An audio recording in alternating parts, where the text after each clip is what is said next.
Hello friends, हमारा next topic chapter 7 से ही है AC circuit containing capacitor only. मतलब हमारे पास एक एसी सर्किट है जिसके अंदर केवल हमने कैपेसिटर यूज़ किया है। ये मैंने सर्किट डायग्राम बनाया हुआ। ये मेरे पास एक एसी सोर्स है जिसका ईएमएफ है E is equal to E naught sine omega T. E naught इस सोर्स की मैक्सिमम ईएमएफ है और साइन ओमेगा टी के हिसाब से वो चेंज होगा। ओमेगा एंगुलर फ्रिक्वेंसी है जो कांस्टेंट है। इस सोर्स से मैंने कैपेसिटर जिसकी कैपेसिटेंस सी एज्यूम कर ली मैंने, वो मैंने कैपेसिटर कनेक्ट कर दिया। मुझे देखना है कि जब ये ईएमएफ चेंज होगा तो इसके अंदर करंट कैसे चेंज होगा। मुझे करंट और ईएमएफ के बीच में रिलेशन और एक फेजर डायग्राम बनाना है। ठीक है, हमें पता है, हमने अच्छे से पढ़ा कैपेसिटर के केस में। वी नो दैट, क्या पढ़ा हमने कि Q is equal to C V. ये हमने जब कैपेसिटर हम पढ़ रहे थे तब हमने पढ़ा था। V से मतलब है पोटेंशियल डिफरेंस। पोटेंशियल डिफरेंस यहां आपने क्या अप्लाई करा, आपने अप्लाई करा E। तो Q is equal to C E naught sine omega T. ठीक है, ये आपने यहाँ पे ईएमएफ सप्लाई करा। अब आपको चाहिए करंट। करंट कैसे निकालोगे? करंट निकालने के लिए आप चार्ज का डिफ्रेंशिएशन कर देंगे। तो differentiate both sides with respect to T. Time के रिस्पेक्ट में आप क्या करेंगे? डिफ्रेंशिएशन करेंगे। तो इधर बनेगा D Q upon D T और इधर बनेगा सी तो कांस्टेंट है और ई भी कांस्टेंट है, सॉरी ई नोट। तो इनका तो डिफरेंशिएशन करने के नहीं, आप साइन ओमेगा टी का डिफरेंशिएशन क्या करेंगे? ये बनेगा कोस ओमेगा टी और ओमेगा टी का बन जाएगा ओमेगा।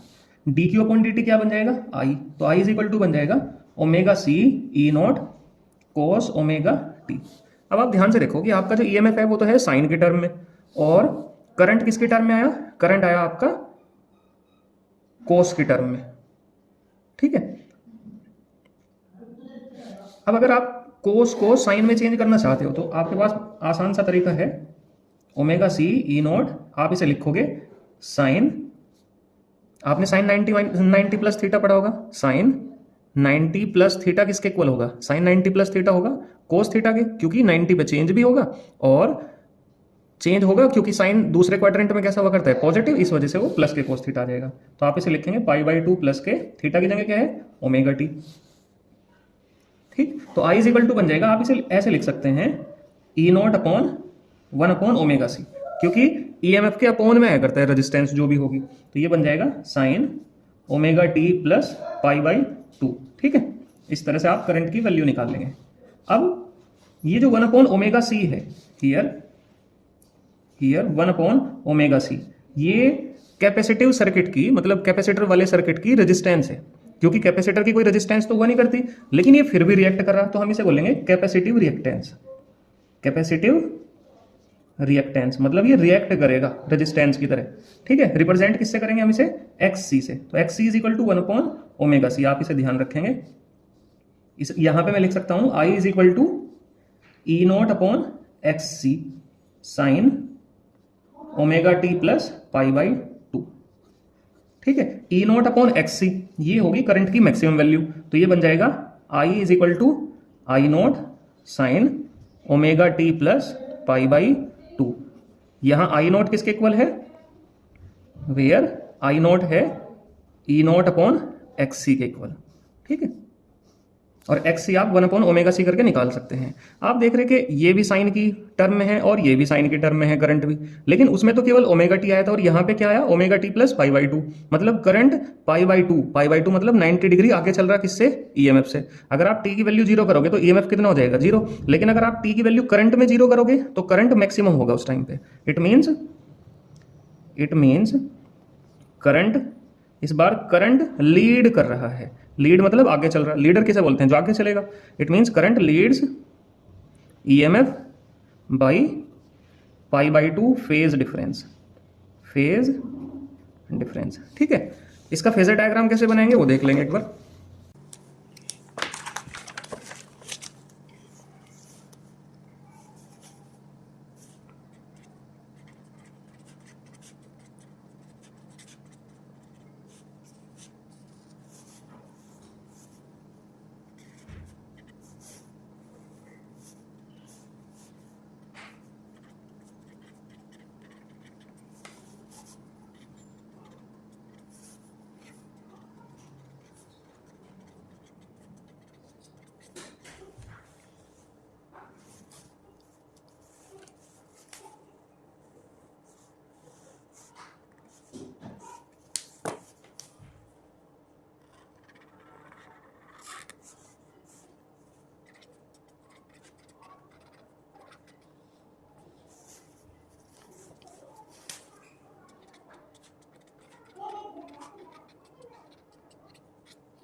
कैपेसिटिव सर्किट के लिए फेजर डायग्राम देखते हैं।